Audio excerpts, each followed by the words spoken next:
Innalillahi wa inna ilaihi rajiun. Dunia kesehatan di Aceh kembali berduka. Dokter senior RSUD Langsa, Dr. Nuhsan Umar Lubis SPA, Kamis 24 September 2020 dilaporkan meninggal dunia akibat terpapar COVID-19 pada pukul 06.10 waktu Indonesia Barat, genap di usia 69 tahun di Rumah Sakit Bunda Tamrin Medan, Sumatera Utara. Sementara istri beliau, Dr. Arlina Yunita Marsida, kini masih dalam perawatan di rumah sakit tersebut.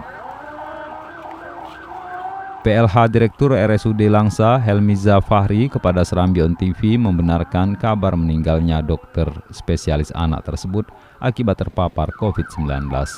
Jenazah almarhum tiba di Langsa pada pukul 13.00 waktu Indonesia Barat dari kota Medan, disambut penuh kedukaan para dokter dan petugas medis yang sudah menunggu di halaman RSUD Langsa untuk memberi penghormatan terakhir dan dipimpin langsung Wali Kota Langsa, Usman Abdullah.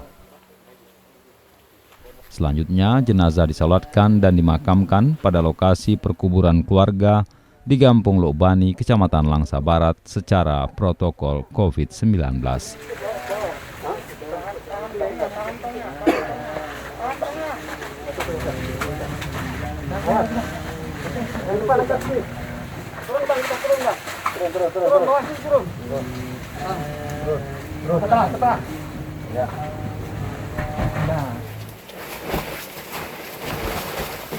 Dari Langsa, Zubir, Serambi On TV.